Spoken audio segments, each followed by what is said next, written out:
Hello class, this is Mrs. Albritton of Albritton's math class, AMC. So let's take a look at an AMDM problem on tree diagrams.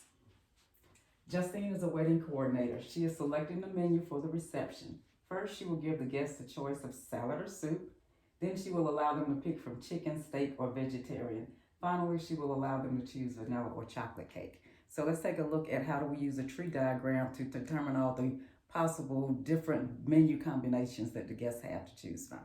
I'm going to start out with my first choice, which would be a salad or soup. If I decide to choose salad, then for my first course, I can choose with that salad chicken, or I can choose steak. I may also choose vegetarian. Keep in mind that I also get dessert. So I may choose salad with the chicken, and I may decide that I want vanilla cake. But I do have a choice to get chocolate cake with that also. I may want salad steak with vanilla cake. Then again, I could get chocolate cake. If I get salad with the vegetarian option, I could still choose either the vanilla cake or the chocolate cake. So with just the salad, I have 1, 2, 3, 4, 5, 6 different possible menu options or combinations. Now I'm going to do the same thing with the soup, because what if I didn't want salad and I wanted soup instead? So once I decide on soup, I still have to decide for my first course, do I want chicken? Do I want steak? Or do I want the vegetarian option? And then don't forget about the desserts. So I may get soup with the chicken, and then I get to choose between vanilla or chocolate cake.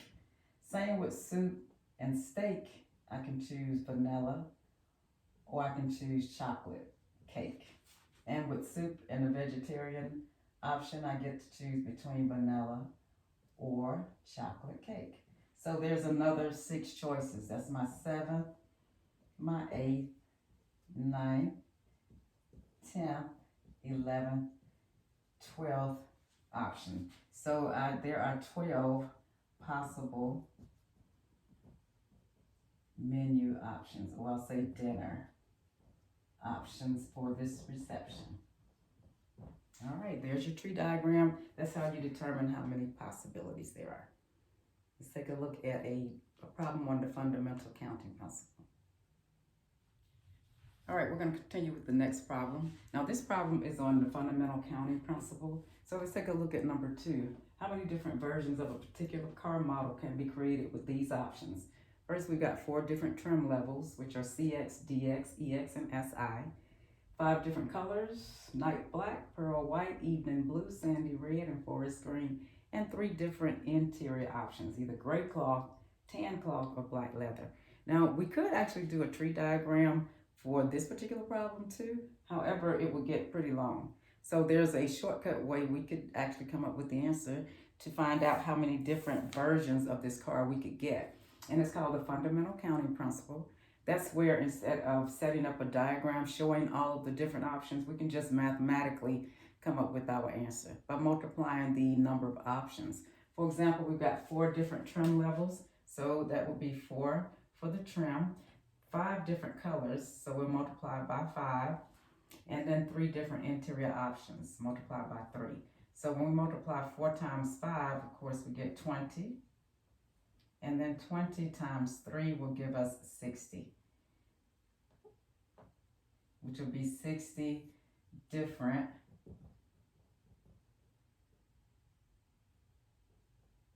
possible options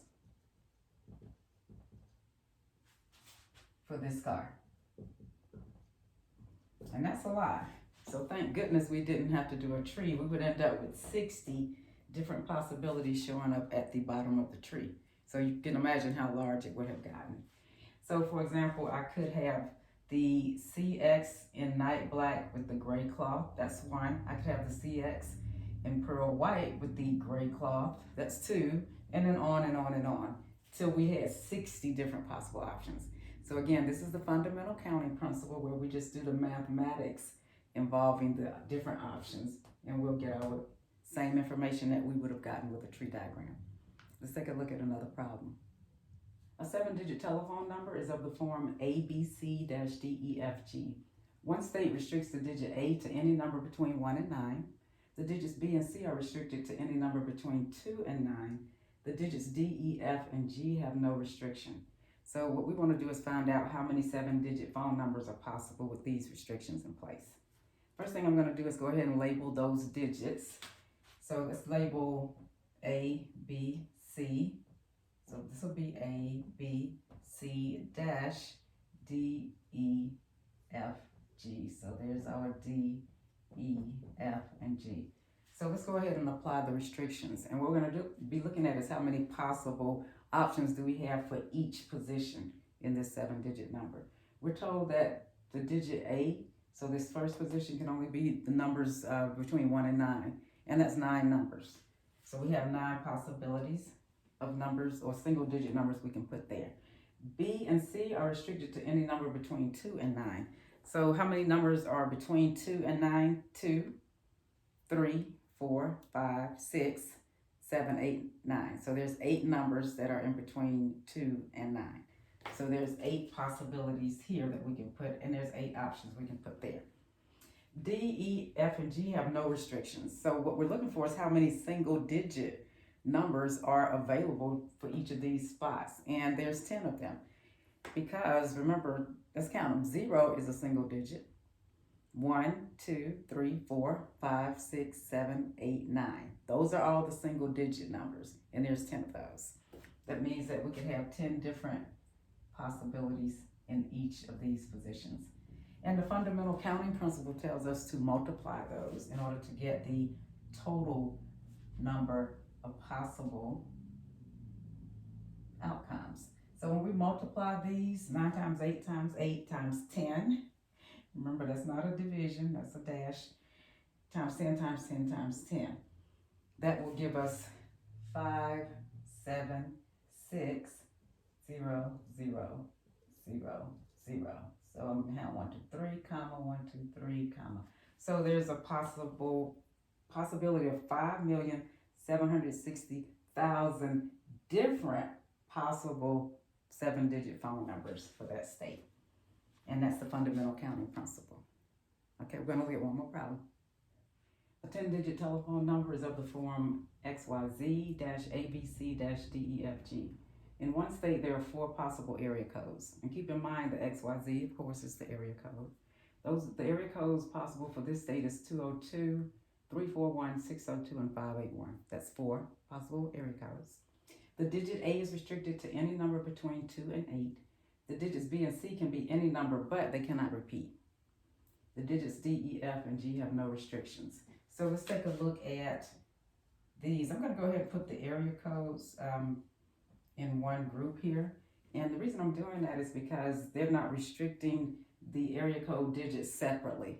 They're just saying it can only be one of these 4. So that means the area code has 4 possibilities.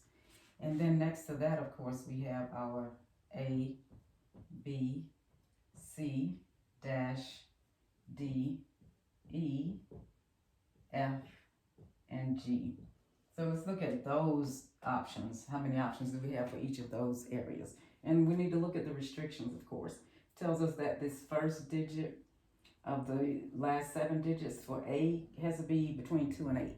Well, how many numbers are between 2 and 8? We've got the number 2, the number 3, 4, 5, 6, 7, 8. There's only 7 single-digit numbers that are between 2 and 8, that are 2 through 8. So 7, because we can include 2 and 8. So I shouldn't say between, because it does include those.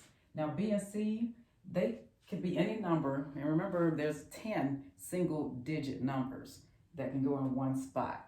So that means we can put 10 different possibilities here. But when it says that they can't repeat, once I get to C, I'm going to have to actually disqualify one of these numbers. Let's say we use the number 2 in this position. That means when I get here, I have all the 10 possibilities except for 2.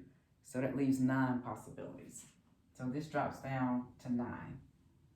And then since D through G have no restrictions, These are all 10. And what does the fundamental counting principle allow us to do? Multiply these options and we'll get our total possible 10-digit numbers that are available. So I'm going to do 4 times 7 times 10 times 9 times 10 times 10 times 10 times 10. And that's going to give us a total of 252,000,000. Okay, so that gives us a possibility of 25,200,000 different 10-digit phone numbers that could be used in this particular state. And that's how we use the fundamental counting principle to help us answer those type questions. All right, good luck on the quiz.